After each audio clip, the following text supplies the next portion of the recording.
महाराष्ट्रात लवकरच भूमालकी हक्क कायदा लागू होणार. प्रत्येक मालमत्ता मालकाला डिजिटल प्रॉपर्टी कार्ड मिळणार. जर तुम्हाला रिअल इस्टेट मधील व्यवहाराबद्दल संपूर्ण माहिती हवी असेल तर आमच्या चॅनलला सबस्क्राईब करा आणि नवनवीन व्हिडिओ अपडेट्स मिळवा. सबस्क्राईब करा आणि तुमच्या रिअल इस्टेट नॉलेज मध्ये भर घाला. पारदर्शक व्यवहारासाठी महाराष्ट्रात भूमालकी हक्क कायदा लागू केला जाणार आहे. मालमत्ता मालकांना डिजिटल कार्ड मिळेल.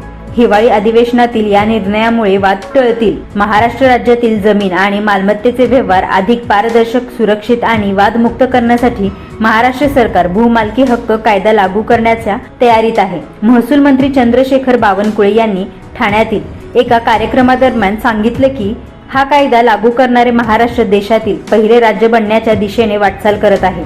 त्यांनी पुढे सांगितले की प्रस्तावित कायद्यावर अंतिम निर्णय डिसेंबरमध्ये नागपूर येथे होणाऱ्या राज्य विधानमंडळाच्या हिवाळी अधिवेशनात घेतला जाईल. नवीन प्रणाली अंतर्गत राज्यातील प्रत्येक मालमत्ता मालकाला सरकारकडून डिजिटल प्रॉपर्टी कार्ड दिले जाईल. या कार्डमध्ये सध्याच्या मालकाचे नाव, कायदेशीर वारसाचा तपशील, जमीन महसूल नोंदी आणि मालमत्तेशी संबंधित इतर महत्त्वाची माहिती असेल.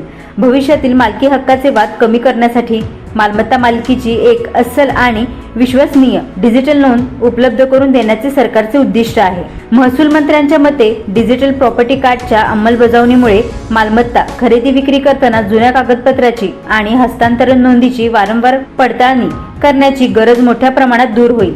त्यांनी सांगितले की हे सरकार हमी असलेले कार्ड डेबिट किंवा क्रेडिट कार्ड प्रमाणेच एक विश्वसनीय दस्तऐवज असेल आणि ते भारतात तसेच परदेशातही ओळखले जाईल अशी अपेक्षा आहे.